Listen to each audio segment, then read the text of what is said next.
The Sun Belt finally has some incoming quarterbacks. Let's talk about it next. Locked on Sun Belt.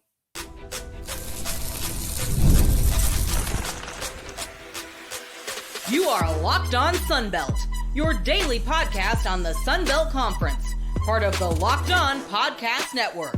Your team every day. All right, Dave Schultz, Locked on Sun Belt, your teams every day. Today's episode brought to you by FanDuel. College football playoff is here, and FanDuel is the best place to get in on the action all playoff long. One more game to go. So visit FanDuel.com to get your college football playoff profit boosts every game day. All right, we will get to the college basketball. One note already. Sahir West, late Saturday night, early Sunday morning, announced that he is going to UCLA. Bob Chesney all of a sudden is cleaning up at UCLA. Could they have a Curt Cignetti kind of turnaround like Indiana did? All right, UCLA used to be pretty good on a somewhat regular basis, but not so much lately. We'll see how much the young freshman, soon-to-be sophomore, can help that out. All right, again, we'll get to the Sun Belt basketball, lots of it on Saturday. But finally, a couple of quarterbacks coming into the Sun Belt that I saw. If you guys saw more, I can only see so much. We try to keep up with social media as much as I can. But from UCLA, and there seems to be a UCLA App State connection there. Joey Aguilar went from App State to UCLA before he went to Tennessee, and Nico went to UCLA. But coming in from UCLA is Henry Hasselbeck. And if that name sounds familiar, it is Matt Hasselbeck's son. All right. Matt was a longtime Seattle Seahawks quarterback. His brother, Tim, all right, so that's Henry's uncle, played for the Packers, I believe. All right. And so both of them, longtime commentators on ESPN. I think they're both still with him. All right. And so we'll see. Henry Hasselbeck, former 3-star quarterback, recruit, freshman last year, did not play. So he's got plenty of eligibility to go. And depending on what day it is from the NCAA, will depend how many more years he's got. But he's at least got 3. We know that.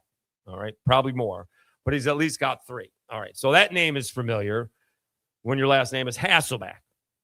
The other name is going to be familiar as well.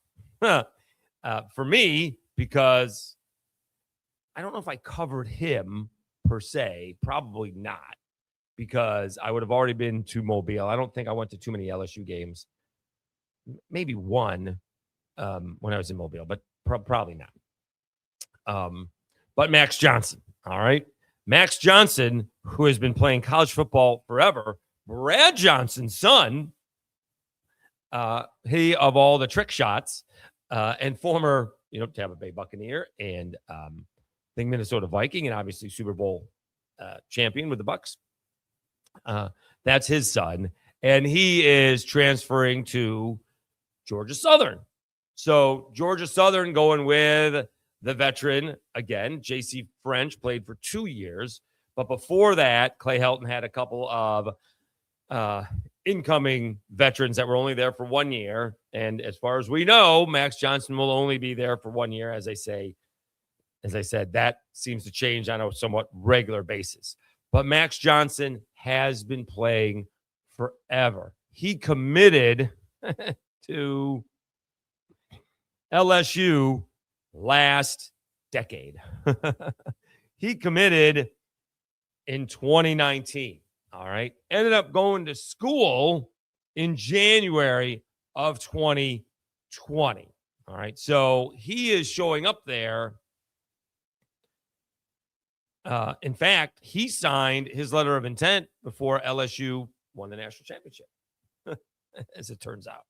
So he is going there to play for Ed Orgeron and follow in Joe Burrow's footsteps. Now, someone else also signed with LSU on the same day and enrolled on the same day. And we all hear about him because he's been in the Sun Belt before, twice, by the way. TJ Finley. TJ Finley played at Texas State, among others, and ended up at Georgia State. He's in the transfer portal. He thinks he's got another year of eligibility. All right. So Max Johnson has played sparingly. I think I have his stats here. So in 2020, he played a little bit. The starter, I can't remember his name, the starter for LSU got hurt that year. He was 88 out of 150 as a true freshman, almost 60% completion percentage, 8 touchdowns, 1 interception. Not bad. Next year, he played a bunch and was okay. 60% completion percentage, 2,800 yards, 27 touchdowns, 6 interceptions. That's not bad. But then in comes Jaden Daniels. All right. So Jaden Daniels, right, played there for 22 and 23. So he played, he transferred out is what happened. Let me see if I got his timeline here. So Johnson transferred out. He had the transfer portal in after the 21 season. So he went to A&M for 22 and then went into the transfer portal after 23. So he played for A&M and then North Carolina. He played a little bit at North Carolina, but now he's in the transfer portal again, going to Georgia Southern. So he's been going at this forever. And outside of the fact that obviously you're hurting high school kids, you know, the longer you can stay in college and make a couple of bucks, and I presume he's getting a couple of bucks, although with his dad, he probably doesn't need it. But, you know, stay in college for as long as you can. All right. That is what I think most of us would tell people. I see the jokes all the time. Go and get a real job already. I'd stay in college, personally. If you could keep on playing college football, get paid for it, get another degree. I mean, he must have a couple of degrees, or he's going to get a couple of degrees. Why not do that? But it does appear that Georgia Southern has their quarterback for next year. And here's the one thing about Max, that if you haven't followed his career, he's left-handed. And so that's a thing. You got to change, got to turn the offense around. All right. Play action passes are going to be different. The running back's going to be lined up different. The ball comes out of the hands differently. That's a thing. All right. It doesn't sound like a big thing. I'm not sure it's the biggest of all things, but it is a thing. And so Max is left-handed. So you're going to have to turn the strong side is the other way. And the blind side, you know, the right tackle is going to have to be better. That's the blind side. You may move the left tackle to the right tackle if you can do that. So a couple of incoming quarterbacks, Henry Hasselbeck to App State and Max Johnson to Georgia Southern. All right. I thought I saw, did I see where Gio Lopez landed? I did, and I don't remember. Let me quickly go into that. I was going to check that out. Well, let me see here. Someone says he's expected back. I don't know if that's true. He has not tweeted, by the way, since he arrived in Chapel Hill on in April. So he personally has not tweeted. Let me see if he is expected here. I thought he had been. I thought he found a home. I don't see that. All right. Wake Forest. Maybe that's the case. I don't know if that's true or not. Okay. I think it is. I think I saw that. I think that is. Okay. So that was just a quick update on Gio Lopez, the former South Alabama quarterback. So I do think he is going to Wake Forest. All right. I don't know if that's official or not. It didn't come up quickly on Twitter. All right. Let's talk about some college basketball, because we had some good games in the Sun Belt on Saturday. South Alabama's defense and offense shut down Georgia Southern's winning streak at 9. We'll talk about that when we come back after I tell you about FanDuel.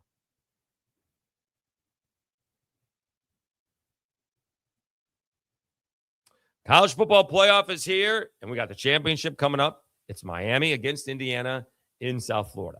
And FanDuel is giving all the customers even more ways to get on the action every single game day of the playoffs. Because right now, every college football playoff game day, FanDuel users get a profit boost waiting for them in the app. Here's what I love about it. You get to use the profit boost on the bets you already feel good about. Ride with a favorite when you think a team controls the matchup. Take a shot on the underdog if you feel an upset coming, or build a parlay around the players and moments you think decide the game. Then you apply the profit boost and go after even bigger winnings. And when you win, FanDuel pays out instantly, which is perfect for playoff football. FanDuel is the best place to get on the action all playoff long. So visit FanDuel.com to get your college football playoff profit boosts every game day.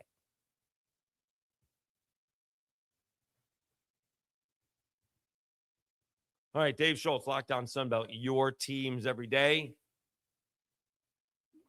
If I don't say thank you, I'm going to say it right now. We're up to, 2,870. We need 30 more this week.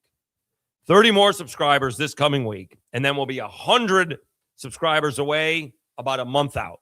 We can do that. We're trying to get to 3,000 before the first pitch of the Sunbelt season, which is on February 13th. So basically, we got to get there Thursday the 12th so I can announce it for February the 13th or beforehand. So please go to Lockdown YouTube. We'll try that again. Lockdown Sunbelt on YouTube and subscribe. Really do appreciate it. We got a bunch of new people watching all the time, so it is a big, big help. Don't forget about the audio podcast, Apple and Spotify. You can find it anywhere. Locked on Sunbelt. I do appreciate all of your assistance. All right. South Alabama, big ball game on Saturday was South Alabama hosting Georgia Southern. Big for a few reasons. Georgia Southern's on a 9-game winning streak. The game was on ESPNU. And if South Alabama can win, they can pull within a game or so of first place, at least a game of Georgia Southern. If they lose, all of a sudden, South Alabama is 3 games out. All right. South Alabama comes away with the victory, and this game wasn't particularly close. 87-71, South Alabama. They had their largest lead right at the beginning of the second half, leading 53-34. Georgia Southern's largest lead was 3-0. All right. South Alabama shot almost 60%. Georgia Southern shot almost 35%. So when South Alabama is shooting like that and their defense is as good as it tends to be, it's really tough. And you can practice against that matchup zone all you want. And they shot a grand total of 27% from 3. Georgia Southern did. They made 12 3-pointers, but South Alabama's matchup zone allows you to shoot a bunch of 3-pointers, and they did 45 of them. And they went 12 of 45, where South Alabama went a very efficient 7 for 11 from 3. All right. South Alabama had a bunch of contributors. Olsen led the team. Adam Olsen led the team with 22 points. Chaz Harris had 21. Again, doesn't shoot any threes. Olsen is 6 of 10 from 3. Harris is 9 of 16 from the floor. Williams was 8 of 9 from the floor. Stephen Williams, starting center. He had 19 points, and J.J. Wheat had 10 points. Randy Brady, in his usual self, 2 points. He doesn't shoot, but he made 2 free throws, did grab a couple of rebounds, and a few assists. All right. For Georgia Southern, you did have Tyron Moore with 11 points, and Spud Webb with 15. Dunn and White each poured in with 11 and 13 off of the bench. So South Alabama improves to 3-2 in the Sun Belt, and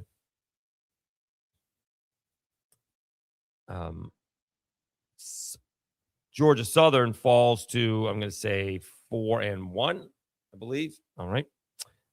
In the Sun Belt. So that's a big 2-game swing, as it turns out, right? That's something that South Alabama desperately needed to avoid. Yes, they are 1 game behind Georgia Southern. Now, we'll get to Southern Miss and Arkansas State. Could actually talk about Arkansas State right now. Arkansas State had a big ball game. They hang on to defeat Texas State 83-82, and this was a very close ball game. The Red Wolves hanging on to improve to 4-1 in the Sun Belt, 12-5 overall. Texas State drops to 9-9, 2-4 in the Sun Belt. Texas State actually shot 52% and Arkansas State only 41.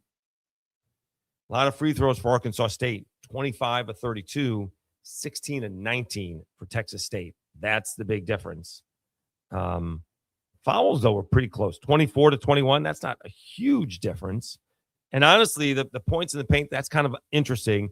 46 points in the paint to 38 for Arkansas State because of the differential at the free throw line.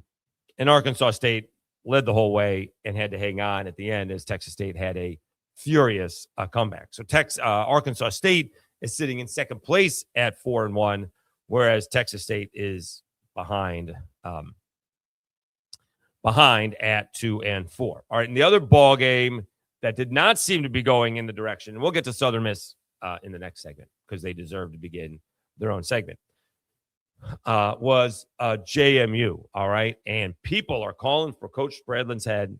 It has obviously not been that good of a season at all. All right, although a couple of games ago they had come up with a win against Arkansas State, but then lost to Marshall and was losing to Old Dominion at home, by the way, 44-27. So basically, that's kind of losing the same game twice. All right, you're still not over the other game, and you come out flat at home against ODU, but then someone lit a fire at halftime, and after getting outscored 44-27 in the first half, they come back and outscore ODU 43-25 to win 70-69. I don't think the stats are going to do justice. JMU shot 49%, ODU 37%. Free throw line, JMU 20-25, ODU 14 out of 20. Rebounds, JMU out-rebounded ODU. This is a big margin, 42 to 30. And the points in the paint, JMU 42 points in the paint to just 22 for JMU. This is one of those games where they're going to tell you they will themselves to victory. Justin McBride, 29 points, 9 of 17 shooting. Didn't make a three, but 11 out of 12 free throws. Huge, all right. Gabe Newhoff, 17 points. He only made 1 out of 5 free throws, but Eddie Ricks III, 10 points, 6 of 6 from the free throw line. And that's a huge win for JMU. Just to stay in the mix, they improved to 2-3. ODU falls to 2-4. All right. All right. We got to go over who's atop of the Sun Belt standings. It's not Troy. It's not Georgia Southern. It's not South Alabama. It's Southern Miss. They're kind of sneaky good. So sort of what I've been saying here for the last few weeks. Let's talk about Southern Miss. First place in the Sun Belt right after I tell you about Wayfair.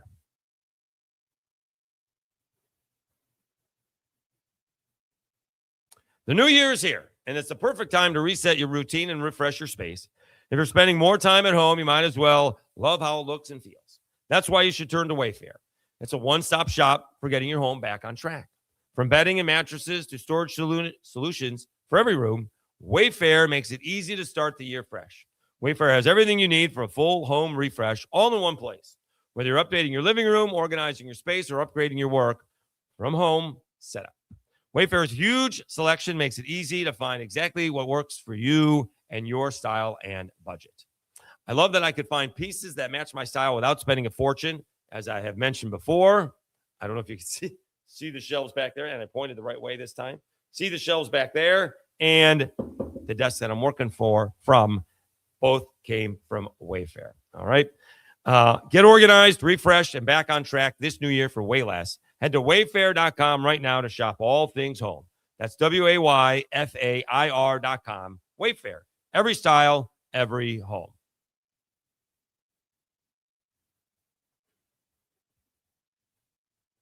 All right, Dave Schultz, Lockdown Sunbelt, your teams every day. All right, we'll see if the Patriots can pull this off. It has been a great playoff so far in the NFL.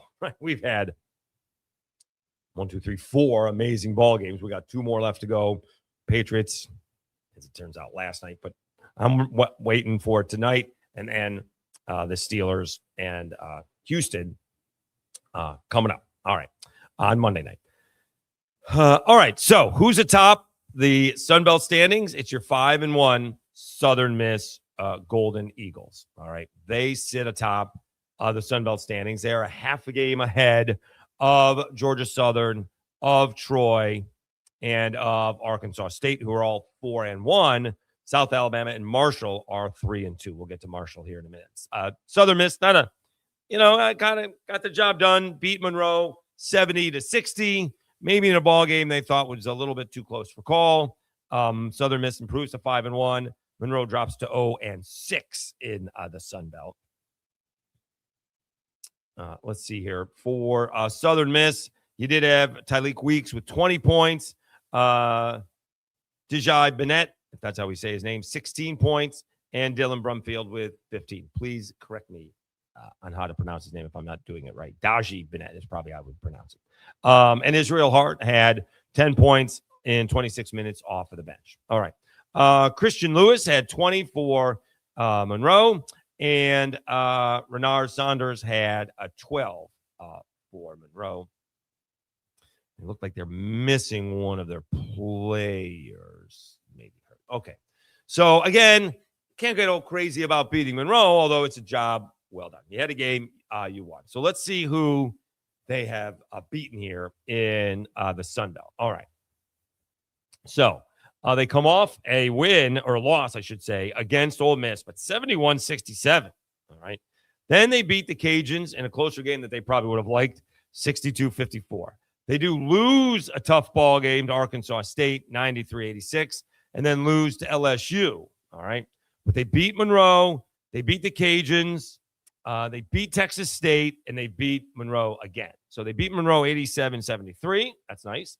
They beat the Cajuns on the road. Anyone on the road is good, 74-67. They beat Texas State by 10, and they beat Monroe by 10. All right. Coming up, though, they do have a 4-game road trip. All right. They're going to Troy and then Texas State. Those will not be easy ball games. Obviously, Troy is very, very difficult. They're going to go to Georgia State, which is much better, is much improved just this year from the beginning of the year to now. And then Coastal is not a pushover either. So we're going to find out how good Southern Miss really is. I hate to say this, but if you go 2-2 on this trip, you're pretty good. Anything better than 2-2 is outstanding. Anything less than 2-2 is disappointing. Have not been able to figure out betting lines at all this year. So there's a good shot, despite being better than, let's see, 3 of those 4 teams. They'll probably be underdogs in each one of those ball games, or a very, very slight favorite. They'll be an underdog at Troy. They'll probably be an underdog at Texas State.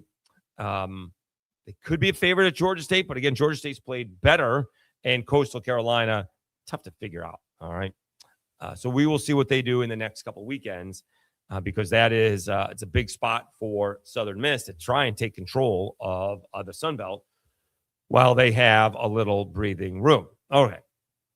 Let's see what else happened on Saturday. I did mention Marshall lost to Georgia State. Like I said, Georgia State's been playing better. Georgia State beats Marshall 81-73. Georgia State is 6-12 overall, but 3-3 in the Sun Belt. Marshall loses for the second time in the Sun Belt. I think their other loss was to Troy, 81-73 in this ball game. I want to see who's Georgia State played. All right, so they lost to Georgia Southern. They got waxed 90-67. Come back and beat App State. They lost to Marshall by 4, but at Coastal they ripped them 89-71. They lost by 2 to App State in a ball game they probably should have won. And they just beat Marshall at home 81-73. Now they're at Monroe. That's a long way to go for one trip, although it's not until Saturday. So they're off all week. And then you get Southern Miss and Arkansas State at home. Again, won't find out this week, but you'll find out next week how good Georgia State is, because those are 2 of the toughest teams playing. And Arkansas State is very tough on the road. They play extremely well on the road, for whatever reason the case may be. All right, any other ball games that we have not gone over? I feel like I've missed one in there. Let's see here. We did South Alabama. Oh, we didn't do Troy. Troy beat the Cajuns. The reason we didn't do it is because Troy won 90-70, 53-35 at half. Nice bounce back from Troy after losing to Arkansas State, but not much of a ball game. 2 of their starters played over 30 minutes. Thomas Dowd played 34. Kobe Campbell played 31 minutes, but a lot of their starters played less than 30, and they got some help off the bench as well. The Cajuns just cannot keep up with Troy. And I'm going to throw this out there to probably not the likeness, not what Troy is going to want to hear, because we all hear about the portal and everything like that. Troy's really good. If Troy competes for this Sun Belt title again, and maybe not even win it, if they do win it, for sure, but shouldn't Scott Cross be getting some play at some bigger schools? He's been a really good coach for a really good time, for a really long time. Won the Sun Belt last year, ended up having to play Kentucky, tough matchup, and is off to another great start this year, right? They are like a 3-point miracle heave from beating USC after they beat, I think, San Diego State. They're a very good basketball team, and he's an extremely good coach, all right? So I would not be surprised if you start to hear Scott Cross's name for some potential jobs out there. And if he wins the Sun Belt again, I would think that he'd be in line for a big-time job, all right? I didn't mention that earlier because, again, it's not a whole lot worth mentioning. Troy blows out the Cajuns 9-70. One I did leave off, Coastal Carolina beats App State 67-62. This is not about App State's offense. It's not very good, but the defense was bad. The defense in the first half was good. Gave up just 26 points to Coastal Carolina, but then Coastal scores 41 in the second half. App State has issues scoring, all right? And I guess that is about it. We have talked about some of the ball games. It starts on Wednesday. You got Southern Miss at Troy. That's a big ball game. Coastal Carolina and Marshall. Cajuns are at Texas State. Both those teams are 2-4. And then on Thursday, Arkansas State at South Alabama. Big ball game for the Jaguars hosting the Red Wolves. JMU is at App State. Who can win that ball game? And Old Dominion is at Georgia Southern. See if Georgia Southern can bounce back. And does Old Dominion rebound from what was a brutal loss to JMU. All right. We will continue to talk about the portal. We finally have some players incoming, which we talked about the quarterbacks. We'll try and see if there's some more players coming in. Try to stay on top of that as much as we can. I'm going to continue to follow up with the baseball coaches. One school actually got back to me and wanted to do it today on Monday, but I figured they've just started practicing. I want to talk to these guys when they know what their weekend rotation is. And so the later on in January it is, the better, but I still want to have 2 weeks so we can play all of them. Got to have 3 weeks, actually, to have all of the teams. So I'm going to get it sooner rather than later, but we will try to get all of the coaches to preview their season, because that helps me figure out what's going on. Probably should take some better notes and go from there. All right. So I appreciate everybody tuning in. Please subscribe to Locked On Sunbelt. I don't know if there's a Locked On YouTube. That would probably be a pretty big channel if there was.